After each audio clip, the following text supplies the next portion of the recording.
it. It's the top 5 sports talkers of the day. Now, it's time for Dan Barrero's Top 5 at 5. Brought to you by Gutter Helmet of Minnesota. Never clean your gutters again. Learn more at gutterhelmetmn.com. All right. It's on at TCO Performance Center. The two quarterbacks met the Jackals and also made a bunch of throws, I was told today. Did they make some good throws? One of the reports I have indicates that they both had their moments, but that Kyler Murray made the throw of the afternoon. Was that the one to Addison? I don't know. I didn't read that far. Oh, okay.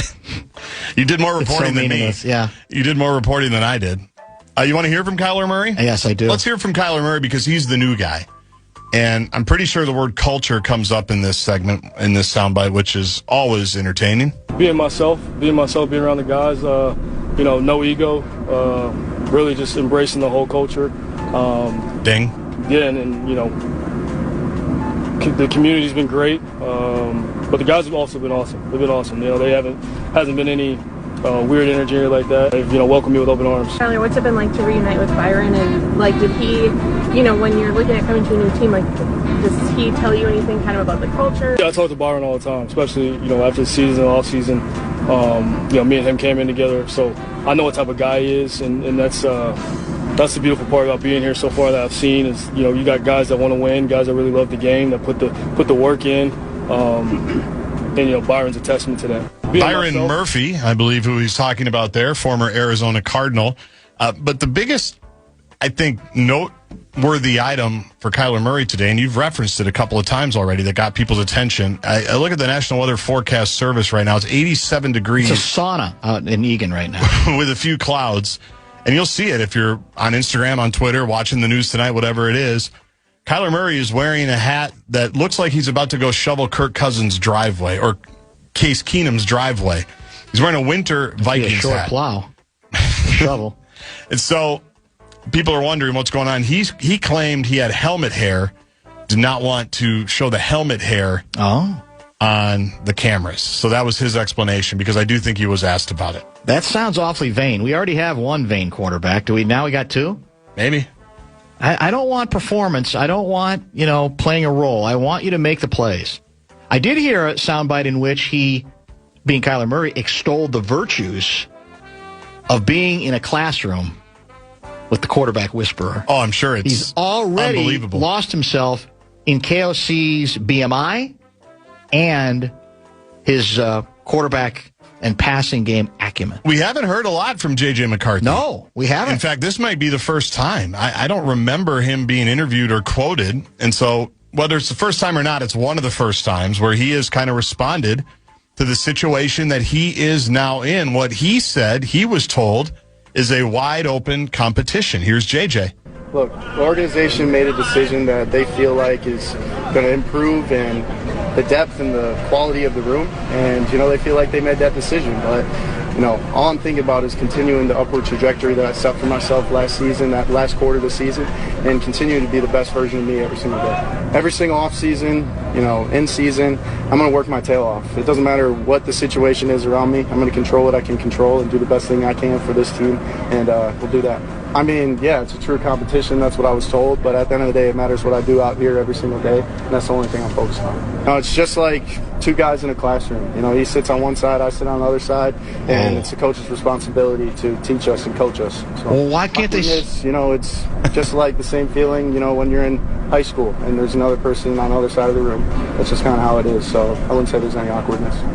The organization is going to make pause? You want to respond? No, go ahead. And all I'm going to do is focus on what I can control. I feel like just the camaraderie, the guys, they really know who I am and what I'm all about. And, I think that really took a step. But at the end of the day, it's the same place we were in last year. We're starting at rock bottom like the 31 other teams, and we're doing whatever we can to get better each and every day to make sure we end up where we want to end up. So for you personally, when they made the move with Kyler, was it disappointing? I get that you get what they're doing, JJ, but was there disappointment considering how you finished up last season? Then I would be disappointed if the rain fell. That's out of my control. And at the end of the day, I just got to focus on what I can do. That's Lottie Divot's deep there. Disappointed if the rain fell. You can't do anything about it if the rain falls, Dan. Okay. You don't control Why do they have to be on different sides of the room? Well, I don't think they're like one's like a Sounds like seventh they're grade mixer. we got to keep them separated. So it sounds like there's such bad blood already. He didn't seem too pumped to talk about it. No, he didn't. It's like high school. He's on one side, I'm on the other. Yeah, That's a little weird. That's not one Minnesota. So we got, we can tell it's still May, right? We got hair. Yep. Hat hair and the rainfall. Rainfalls is just. Which of those soundbites will Lori Fisher want to lead Enough Said with this week? Who's taller, McCarthy or Kyler? I think McCarthy. Who's stronger? Based on the reports we're getting, it might be Kyler. Because didn't you get the feeling last year that JJ could be thrown around a little bit like a rag doll? Yes. Yeah. Yes, so absolutely. Kyler might be stronger. He's pretty sturdy. Even if he's not as tall as JJ.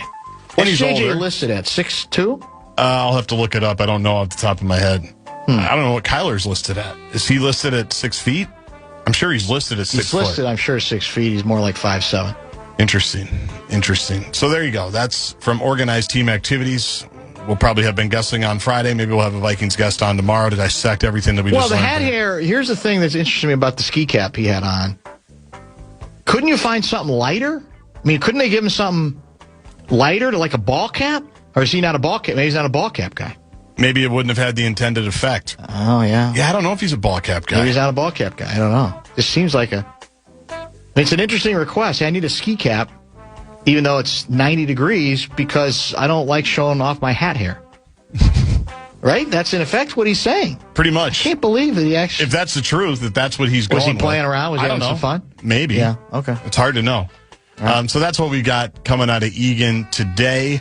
In the National Basketball Association last night, the Oklahoma City Thunder won pivotal Game 5. I'm going to get you the final score. I want to be accurate. 127-114. Their bench, again, was outstanding. Shea had 32 points. Victor Wembanyama, just 15 field goal attempts, only made 4 of them. He was 12 for 12 from the line, but they were kind of at arm's length the entire game. Certainly in the second half, they made that one little. They made down a couple by 20, little moves. made a little mini last. run, and it did not last. So the Thunder, one game away from going back to the NBA Finals, where they will take on the New York Knicks. I think I said 4 for 17 earlier. 4 for 15 is correct because, in fact, I think there was a quote from his head coach afterwards saying we got to get more than 15 shots for him, which is true. Even though he did get to the free throw line a decent amount. First game I've seen him shoot poorly before.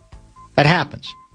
For me, it was the first game where I felt like he didn't want in on it. I really, and I think it may have been he's just doesn't know where to turn, or he's not sure how to get open, or where he should be. But and then out of desperation, he threw up a couple of crazy shots that were off balance, not very good. That's the first time I thought, because even in the Wolves series, other than getting thrown out, I never felt like he looked defeated. He looked a little defeated yesterday, even though, of course, he was brilliant leading the third quarter huddle, which did follow with a nice surge by the Spurs to seemingly get back into the game. Unfortunately, it did not last all that long.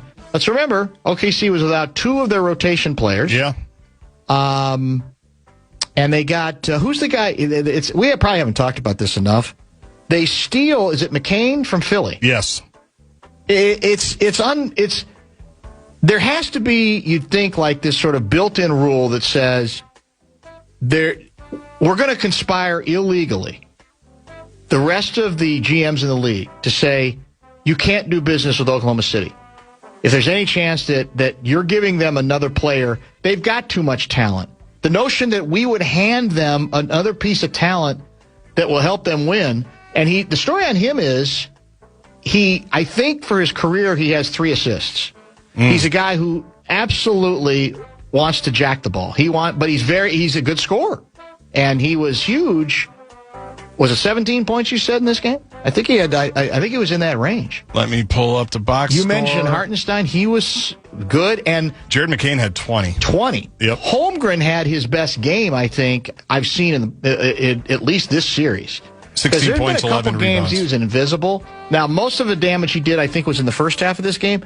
But I thought he was They don't need him to star, but they need him to show up, right? They need him to show up on the box score, and that's a good contribution for him. So Game 6 is tomorrow night. By the way, Wemby was warned for violating media access rules last night. Yeah, he did not show with the up. Jackals. Yeah. So now he's been warned about that. He was warned about the elbow after he got tossed. I noted that people have been talking about when they do the NBA stuff, his first-time offender status went into the decision. It's like, what? Okay, he's running out of first-time offenses, isn't he? Like, at some point, you got to do something to the golden child, but... Yeah, he did not... That's just me. Well, one of the other online rumors, I think unproven, is that after he got pulled... Yeah. He whispered... It's one of the Plumleys. To Biombo. And my guy, B-Smack Biombo. Yes. And that shortly thereafter, they both resorted to cheap shot fouls. One of them, I think the Plumlee one, people are saying should have been actionable. It got upgraded to a flagrant one today. It did, okay, yes. yeah. Yep, I think flagrant one. Now, It got upgraded. Does that mean he would have said, who knows? I mean, but you know how it's a conspiracy theory world. That's the conclusion being drawn is he basically said, get somebody on our behalf. Yeah. And supposedly they did. Now, it may be a little bit more complicated. Game 4 Eastern Conference Finals right here on the Fan tonight. Carolina versus Montreal. The Hurricanes lead 2-1 there. And I hate making mistakes, so I don't know if there's like an AI glitch on ESPN.com because they're saying the Vegas Golden Knights beat the Colorado Avalanche last night 2-1. Vegas wins series 4-0 is what ESPN is saying on their website. Not possible. Well, I think it shows you, like, everybody's short-staffed. They don't really care about hockey. No, they never have. I don't know if this is from a couple of years ago that the Golden Knights swept the Avalanche. It's been a good franchise in relatively short order, 9 years, right? They were handed the Stanley Cup final, their first year of existence with the expansion rules. But so I'll hit refresh maybe or whatever, but ESPN.com at least is claiming that Vegas won last night and swept the Avs. They're saying they advanced over the greatest team in hockey. The team that beat us in 6. Oh. Yeah. Was it 6? No, it was 5. We didn't even get to 6 because we blew a 3-goal lead in 5. That's right. Yeah. That's right. It's even worse than you remember. So all the more reason why there's no chance, injury or not, that the Lance could be beaten in the next round.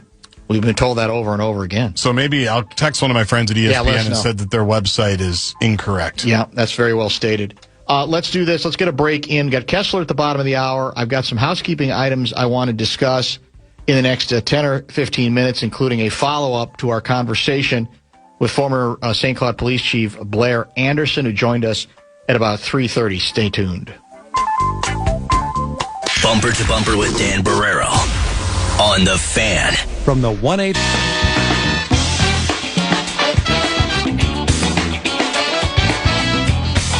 Celebrate America's 250th with KFAN and $250,000 in cash. Starting Monday, you could win your share with $2,500 toward your dream getaway. Listen for the keyword. Enter it at KFAN.com at 8 a.m. Hit the road America style.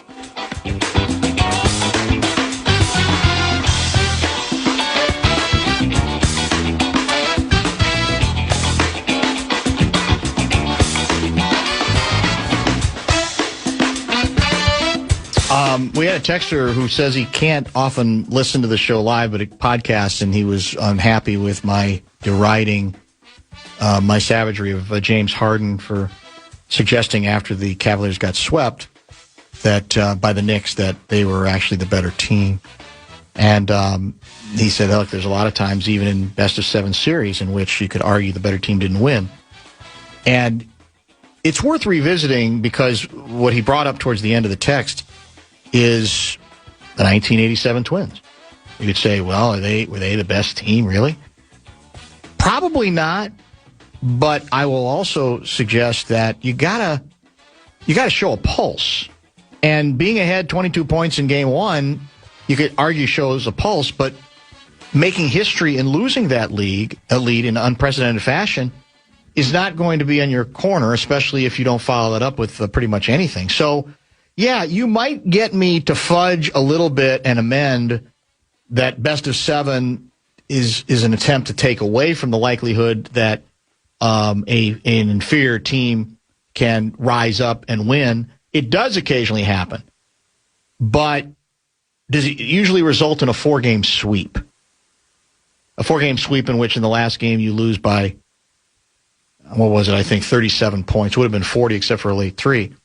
So, if you want me to buy that notion, then it has to be a competitive series. Because if you recall, it did take the Twins 7 games to win the World Series against the Cardinals. Now, they did win, but my recollection is we beat the Tigers in 5. I think that sounds right, yeah. And the Tigers were a better team, you could argue. So, yeah, I mean, in series, is that the ultimate as opposed to best of ones? Is it always going to be the best team wins? No, but I just don't think you can say what Harden says with a straight face and be taken seriously after a series in which you finish it the way you did. Or better yet, I would leave that in my head. And I'd say, I can't say that out loud right now. Maybe in a month, I'm musing with some reporters and I'm looking back on a couple of things. But right now, I can't say that. We just embarrassed ourselves at home. There's no varnish that you can put on it. In addition, we chatted with former St. Cloud Police Chief Blair Anderson earlier about the O'Hara resignation. And I had mentioned that one of the criticisms that's made absolutely no sense to me about O'Hara on the way out, and this has actually been going on for a while, ever since really the ICE came in, was this notion that you got to do something. You got to do something about what these ICE individuals are, basically invading our streets. And we talked about it as all the surge was going on. It sounded good in theory, but nobody rational came up with exactly what the Minneapolis police were supposed to do. And the irony, of course, is in any other context, we say, Minneapolis police should not be heavy-handed, right? That's the whole bit. But suddenly the desire was for Minneapolis police to be as heavy-handed as possible because we got another enemy, in this case, during the ICE surge, the members of ICE. And we've talked with several folks on that issue over a period of time, and I think they all kind of said the same thing. It's too volatile a situation to have open confrontation between the feds and Minneapolis police. In fact, there were times where I think Minneapolis police tried to set up some boundaries a bit to help a little bit. But even that got a little bit on the problematic side, and there are limits to how far you can go. And in fact, part of the, I'm guessing, concern was, well, if we are around this at all, we're going to end up getting blamed just by being here. Almost like, well, you're making it seem more sanctioned because you're around it. That happened at some things before Metro Surge, even. It did. Yeah. So the criticism to me makes absolutely zero sense. Keep your rage focused on where it should be, which was with the feds and with the ICE individuals who invaded. And I mentioned that I thought the chief and I had talked about that before, and that he pretty much felt the same way. And he did text. You are correct about ICE. In my opinion, they handled ICE as the best they could without making it worse. So there may be a million criticisms of this police. And I honestly think for some of the individuals who are making this a big cause, there's nothing that the chief could do to assuage them. There's nothing in this sense. And he may have, made this outcome inevitable, as we talked about with the chief, on the basis of indeed he is messing with evidence and so forth.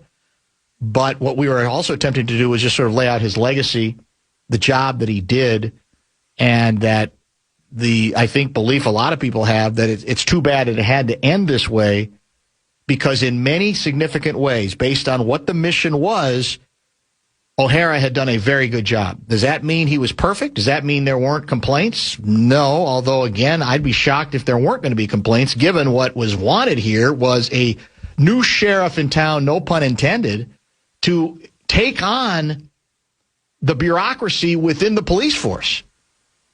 And that was a big, significant part of the job. And then a lot of people think he's done that fairly well. But if the number one criticism coming out is going to be on his legacy about, well, they didn't do enough against ICE, you've told me you don't really want to be serious on evaluating the good and the bad of what he was able to do, and perhaps not able to do in some cases.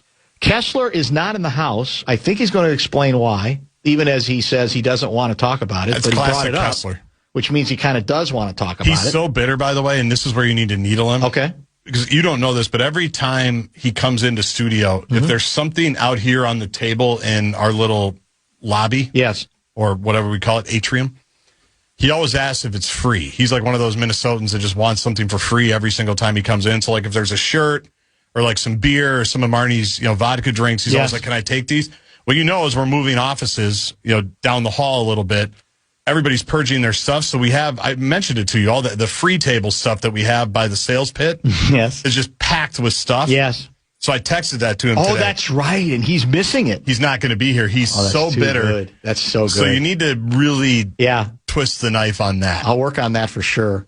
And we'll get to a couple of meaty subjects he's got on his list. Keep the text coming. Bradshaw and Brian KFAN text line is 64686, special K by phone. Very unusual. That's next. You're listening to Barrero on The Fan.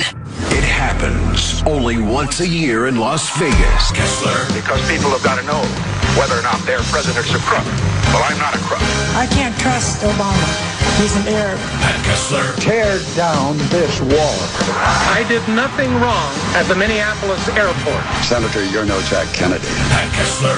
And now, to help Dan break down all the tough questions in politics, it's our own Pat Kessler Political Wonk.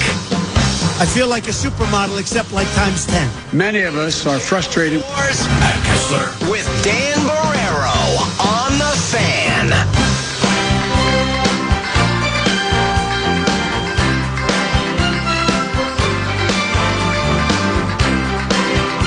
I don't know how long the music's been playing. I apologize for getting back into studio as late as I did. I was just going through.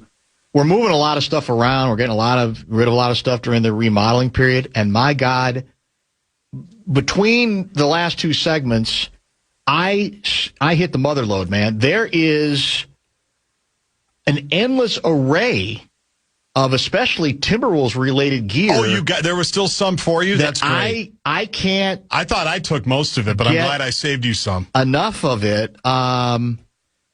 Cassie, how are you, man? All right? Okay, I'm just breathing right now. I'm just trying to calm myself down just a little bit. How come?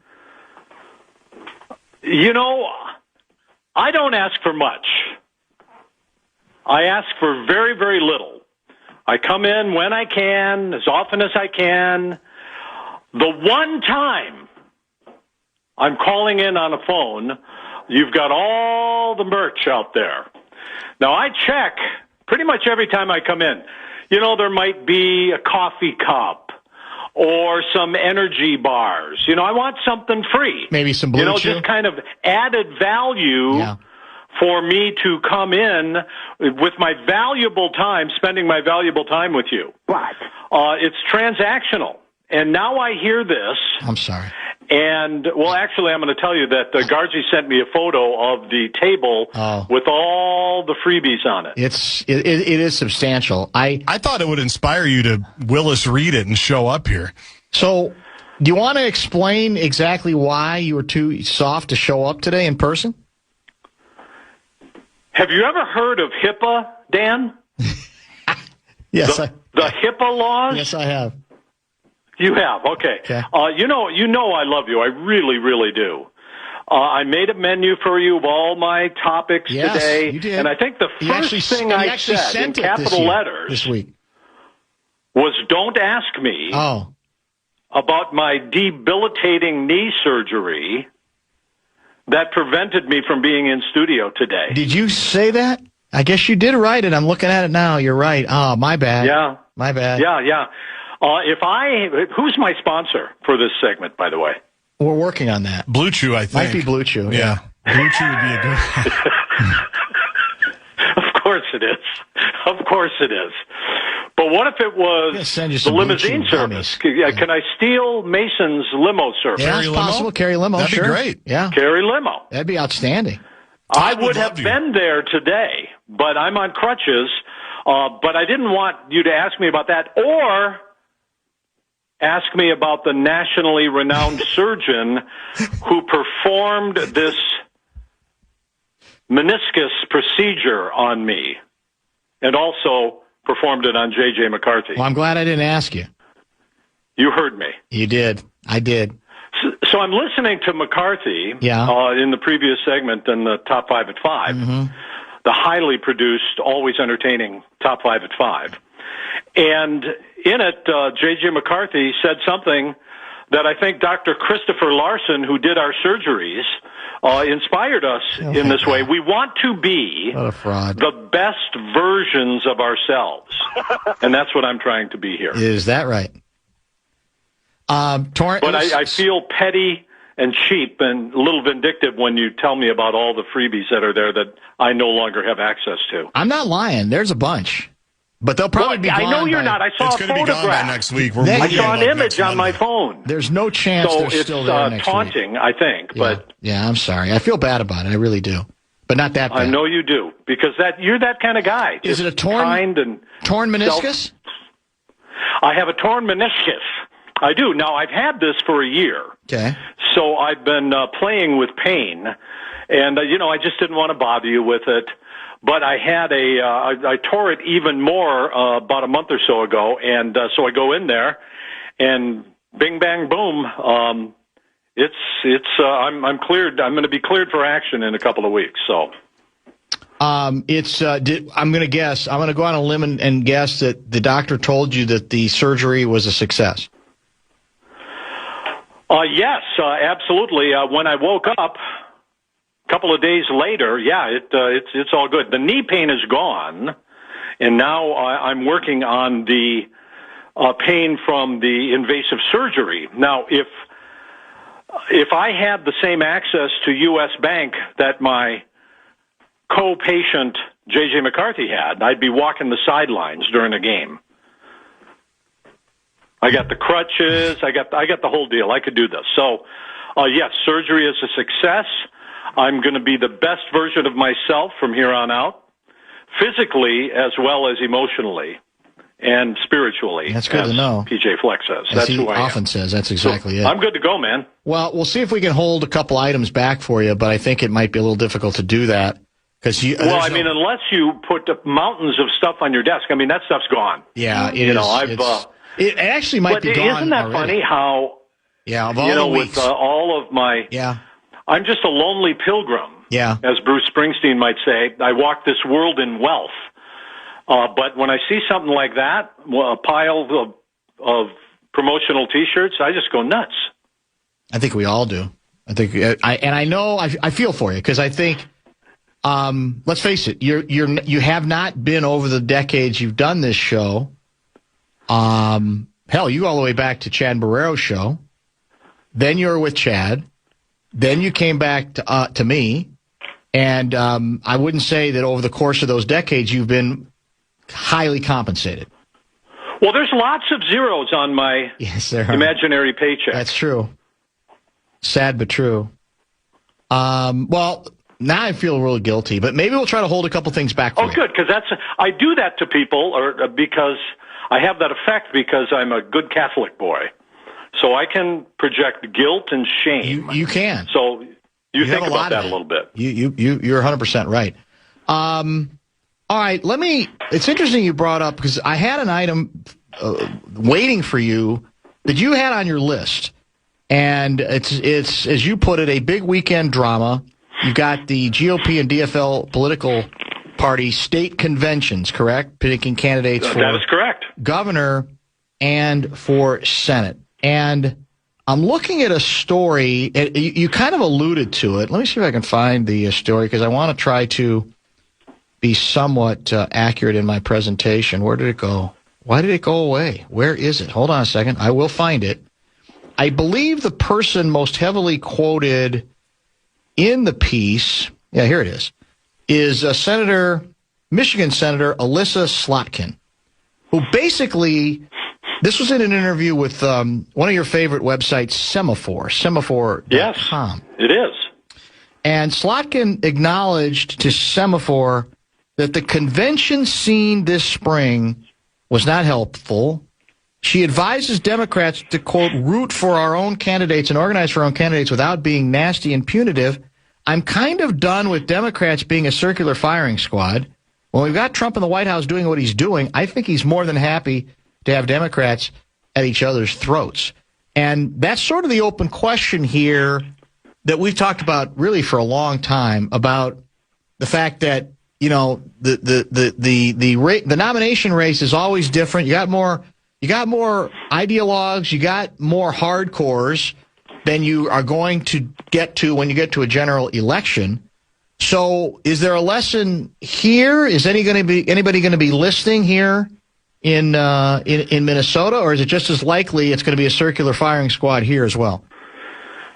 Well, I think this has been a topic of conversation for the last few years in both the Republican Party and the Minnesota Democratic Party, the DFL Party, in the state of Minnesota, where, in fact, you've got the rightiest of the rights who are making up most of the delegates for the Republican convention, and the leftiest of the lefts making up the delegates, the majority of them, for the DFL convention. And they're both meeting this weekend. And so if you hope to be a more moderate type of candidate, you're not going to be successful in these kinds of conventions. So even before this weekend's conventions are going to happen, I think a lot of them are already planning on skipping it and going straight to a primary. Because it is absolutely true that there is a lot of intolerance, and not just the lefty Democrats and the righty Republicans against each other, but within the parties, man, it's vicious. It's pretty rough, where you will go do whatever you can to hurt the other candidate in the Democratic or Republican parties, and then you've got to make it all up and run an election. So why are these like this? And this is what happened in Michigan, where it just turned out to be a disaster. It was a catastrophe and disaster with the Democrats there. And I'm not going to say that's going to happen here in Minnesota, because they'll come out of it generally happy. I think we'll get to the candidates if you want. But yeah, in fact, we're at a point now where you have to spend literally months going to different caucuses, going to meetings, to go to the city conventions, the county conventions, the state conventions, and there's not a lot of people who have that kind of commitment unless you are very, very well committed to the cause. And that's what's happening, and that's why we have more extremes in our politics today. All right, the story breaking today that is directly related to this, I believe, is that Angie Craig says, I'm skipping the DFL endorsing convention. I'm just going to go straight to the primary. Is that because she knows she's doomed, or because she doesn't want to play to this circular firing squad? What do we know about that? What are the implications of the Craig announcement? Well, that, in fact, happened a couple hours ago. She held a press conference at the state capitol and filed for the primary. The answer to your questions are yes and yes. Mm-hmm. I think that Peggy Flanagan, the lieutenant governor, has built up a tremendous amount of support in the DFL convention with the delegates there, and it's much more progressive. They are much more liberal in there, and Angie Craig is trying to be more moderate. And so she was never going to win there. And today was an acknowledgement that she's not going to win. And so, yeah, she's pulled out of it, and she's going straight to the primary for the U.S. Senate. Now, she's not the first to ever do this. There are a number of people in the recent past, including Governor Walz went right to a primary. Governor Mark Dayton went to a primary. Okay. So this does happen, but yes, this is an acknowledgement that Angie Craig is not going to reach those delegates and get enough support to win the endorsement of the DFL party. All right, what do we need to know on the Republican side here? What's going to happen this weekend? Well, I think that's also very interesting, and it falls right in line with what we're talking about. Your gal, Michelle Tafoya, can she do it? She's going for the endorsement, but there is somebody coming up under the radar, Adam Schwarzy, who is running for the U.S. Senate too, and he's a really interesting cat. And Tafoya is now seen as the establishment candidate. The day after she announced She was endorsed by the Republican Senate committee in Washington. I think a couple of days ago, I don't know if you saw this, Tony Dungy endorsed her. Yes, Tony I did see Dungy that. gave his endorsement to Michelle Tafoya. So she is considered kind of the establishment candidate, and these are much more conservative, much more active righties in the Republican Party going for Adam Schwarzy, who is he's a Marine. He's also a Navy SEAL, served 5 combat tours in Iraq. And so he is the Trump supporter, America First, and I think he's going to make a run for it. But you don't know how it's going to go, but that is some real drama to watch there, for sure. Where's Pillow Guy fit into all this? How about that? Mike Lindell, my pillow guy, he does have support for the deeply conservative MAGA types, and he this week released a poll, an internal poll that he had, that showed him among Republican primary voters that he was leading Lisa Demuth, the Speaker of the House, for governor. And if Trump ever endorsed him, and you know how strong Trump is, he just got a big one a couple of nights ago, if Trump endorsed him, that he would be the leading candidate. So don't count Mike Lindell out, but it looks like Lisa Demuth, is somebody who is doing very well in the Republican convention. Why didn't my pillow guy want to go for the Senate spot instead? This is it's really hard to run for office. It really, really is. And you got to raise the money. You've got to build networks, and maybe someday that will be in his future. But and maybe he'll have more money if he applies for the 1776 fund.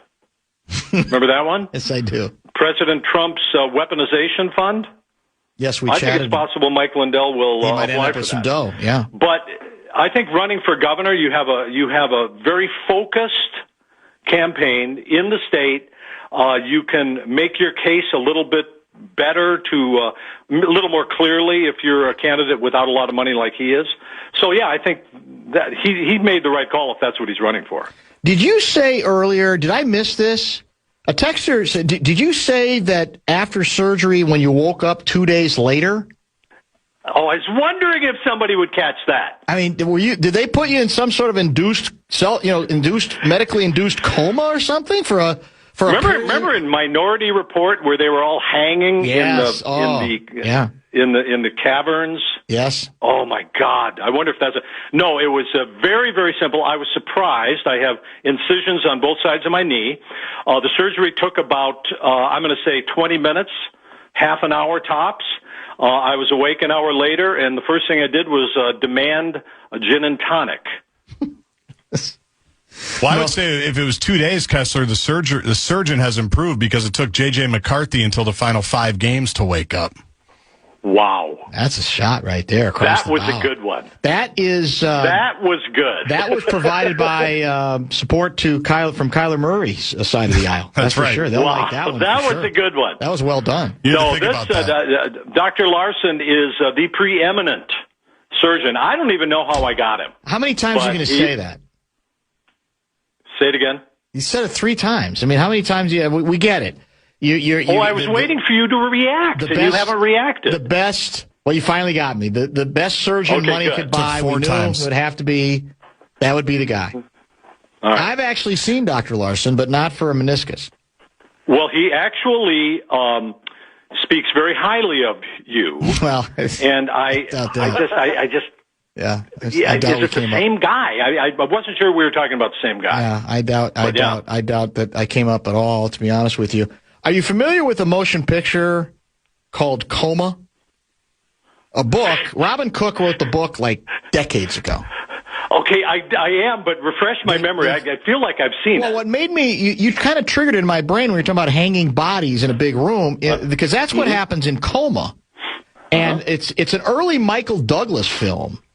Oh. And the bit is that his girlfriend and doctor starts suspecting that patients are ending up in comas for no good reason that make any sense, and that ultimately the reason is that this evil cabal of doctors is harvesting the healthy organs to then sell on the black market. It's a hell of a movie. It goes way back. Oh, my God. But eventually, you see these sort of hanging bodies that they're being weighted. Yeah. They're waiting. They're obviously comatose, and then they're taken into various rooms, and then, kidney taken here, lungs taken there, whatever the case may be. And I think, science has advanced tremendously so that people can harvest body parts, of course, and yes. you put it on your driver's license. And it's pretty amazing what people can do nowadays. And now I'm seeing new research, you've probably read this, that there are new studies showing that people in comas may, in fact, be able to hear really what you say. I had not heard that. Wow. So how about that? That's creepy. Or beautiful. Or beautiful, depending on how you look at it. We talked in depth with Blair Anderson, former St. Cloud police chief, about his reaction to the Chief O'Hara story out of the city of Minneapolis. He resigned yesterday, obviously on the verge of being dismissed, it appears. So what do you make of this story? This is a big one.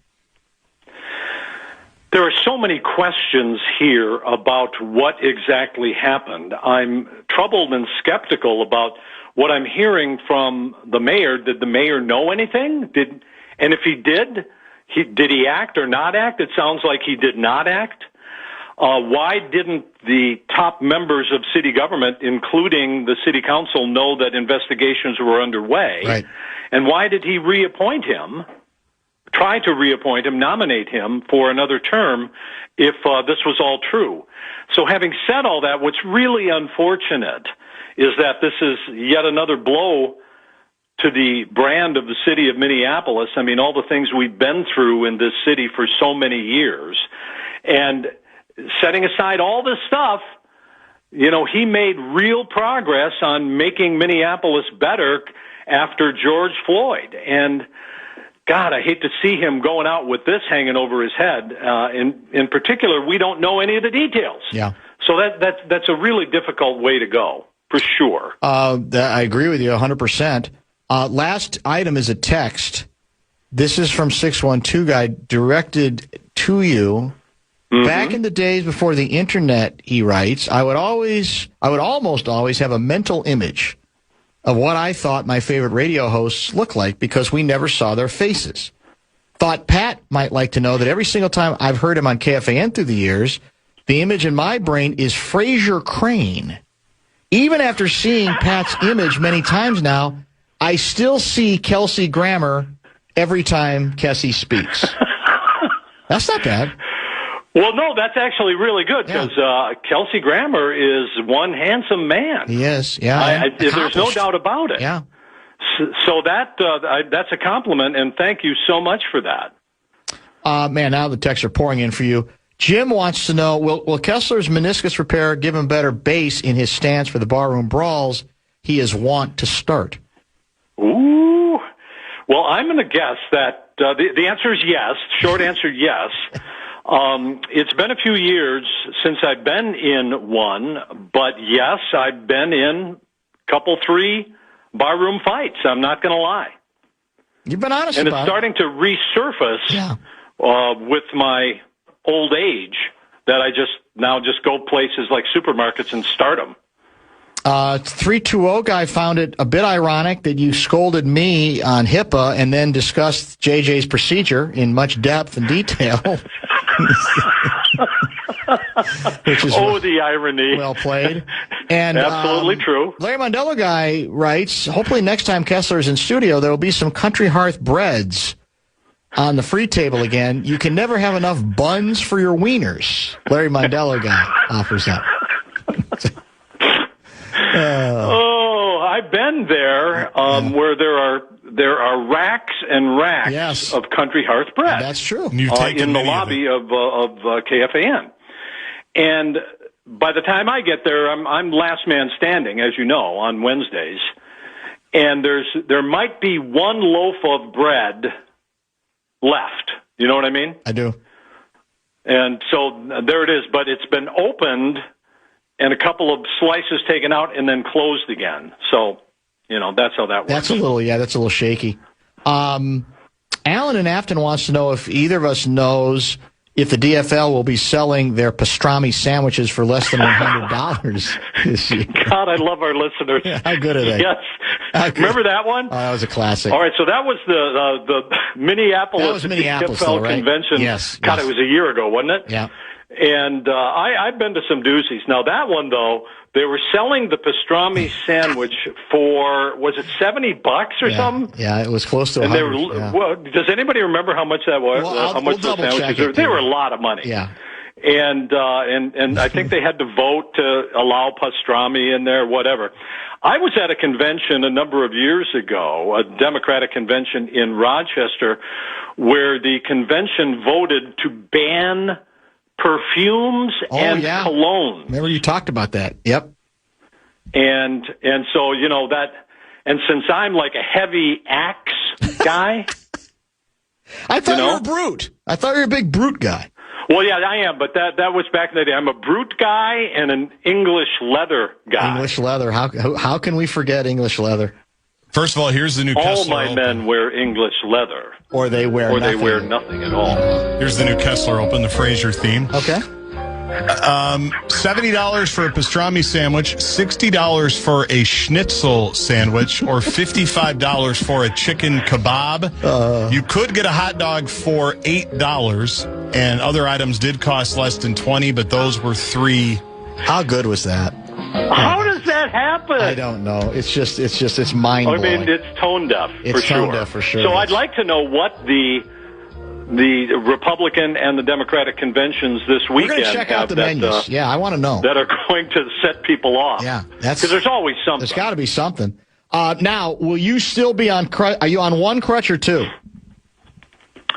Well, if I have to go downstairs, I'll use two. But right now, I am walking around the kitchen counter, around the island, and I'm not using a crutch. So if I fall, you're going to need to call 911. But be careful. But I'm down to one, and I really don't need one, but I'm not allowed to drive. So when you come in next week, will you have one of those little carts where you put the knee on the cart and come in on the cart?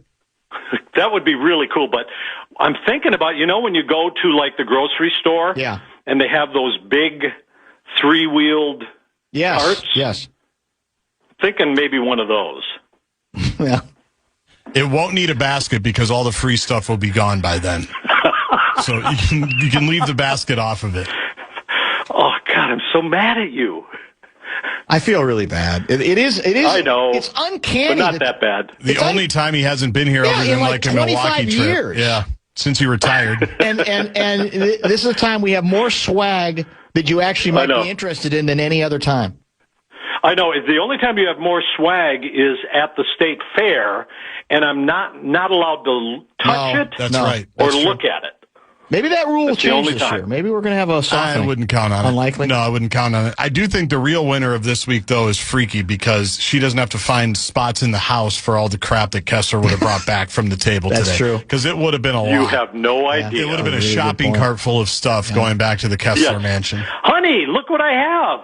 City Sampler version 17. Just what you've been waiting for. 1997. Let's play it tonight. Let's add to the clutter.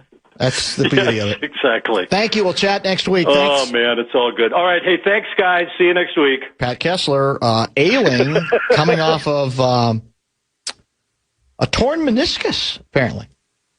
And now in recovery from that particular knee procedure, surgery, etc. We got a half hour yet to go. I've got some text to review and a couple of other controversies to explore, so please don't leave us yet. One night, one stage, one epic band, My Chemical Romance at Target Field, August 24th. You can grab your tickets before they're gone.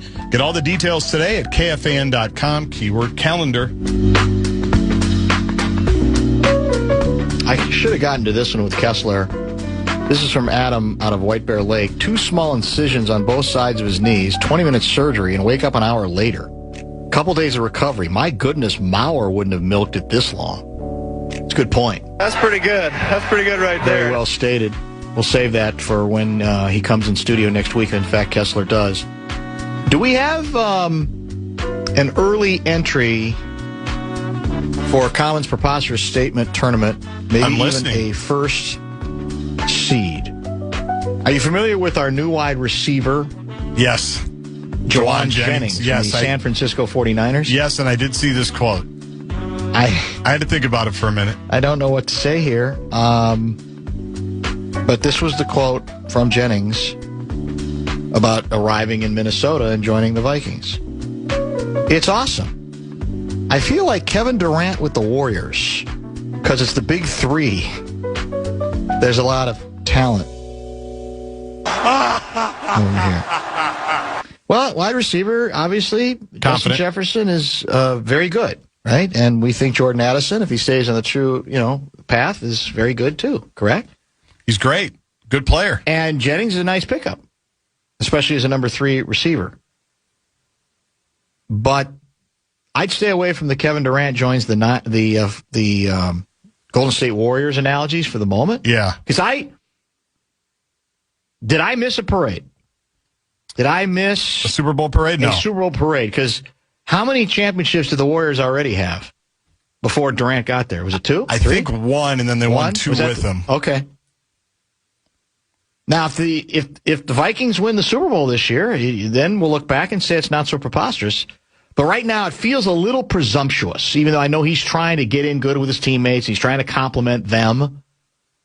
On the other hand, there's another way where it seems preposterous. In this equation, is he the Kevin Durant? That's what I was going to say. Who's Durant? So is JJ Steph Curry then? If JJ's the Durant, but I think he needed to make that clear, as opposed to the way he said it. So it's potentially preposterous on 2 levels, right? Comparing the Vikings to the Golden State Warriors of championship vintage, and then if he's somehow supposed to represent the Durant, I think you got to be a little bit careful there too. So the Warriors won in 15. They won 2 with Durant in 17-18, and then had the little bonus title in 2022. Okay. So they have 4? They have 4. He got 2 of them. He got 2 of them. Okay. Again, I guess this is being presented as news, too, that because we've heard very little from J.J. McCarthy this offseason, he seemed to confirm a belief that, according to what he has been told by his employer, it's an open competition at the quarterback position. That might end up being semantics. I'll stick with what I said before as a guy who's not been captivated by the Kyler addition. I think he will have to be awful, he being Kyler Murray, awful in training camp to not start the opener at home against Green Bay, correct? Yes. And then we go to Sunday, Chicago September for the 13th. second week. Yep. So I that's the way I look at it. That's why I just don't buy the competition thing. I understand why the Vikings thought they had to finally hedge their bets. I understand that fully. I understand them not wanting to give up totally on McCarthy. I think you can, Seifert put it this way in a report he did that you can find via ESPN.com, that it's clear on the basis of what McCarthy said today that the Vikings have gotten his attention. That if nothing else, that's been established. He's gotten the message that at the very least, he's not being grandfathered in like he was a year ago. He was handed the job a year ago. He's no longer being handed the job. But I'll continue to say that I think Murray will have to lay an egg. I think he will have to and it'll have to be more than his hat hair being bad. It'll have to be he's inaccurate. He doesn't get the system. He's not out there enough, whatever the case may be. I think it'd have to be a blowout in favor of McCarthy for McCarthy to start. Don't you agree? Yes. Yes, it can't be marginal. No. It can't be, if it's close, the tie will go to Kyler. It's like the old, the cliche about, well, if you're the heavyweight champion of the world, you got to get, and you want to dethrone him, you got to knock him out, or you have to beat him decisively. Mm-hmm. I don't go to the judges. No, I don't think that. I think it would have to be extremely decisive in this case, for McCarthy to dethrone the guy who just got here, as odd as that might sound. I firmly believe, and I understand the Vikings don't have to say any more than they've already said. They can play it very carefully and very cute, but nobody's going to convince me that he doesn't come here, Kyler doesn't come here thinking he's going to be the starting quarterback when the season begins. And I think, I said, I mean, there is a reason to think he'll be motivated, right? He's got a million reasons to prepare. Millions. That's true. To play his best, to give us a sense of what his best might be. He's already basically said today in the sound bites you played, or maybe it was the one I referred to, that being in the laboratory with the quarterback whisperer has already been impressive. It's a great thing to be able to learn from him, a guy who can communicate it all very well. So he's trying to suck up to the teacher early. There's no question about that.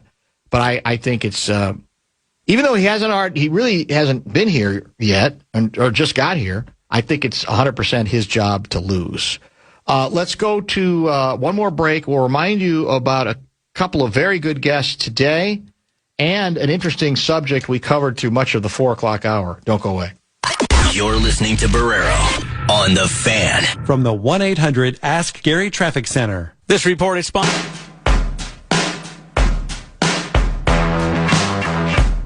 Show Wrap brought to you by American Pressure, commercial-grade pressure washer since 1975. It's the bumper-to-bumper Show Wrap. We'd certainly like to thank the injured one, Pat Kessler, who was too injured to come into studio, too hobbled, but nevertheless did chat with us by phone. He joined at about 5:30 this evening.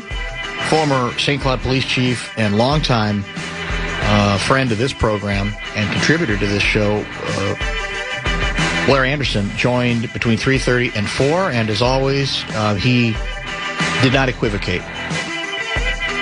We asked for his opinion, we asked for his analysis, and he gave it on a number of fronts, including his belief that he does not believe the mayor has done a particularly convincing job of explaining himself regarding the police chief and whatever investigation was ongoing.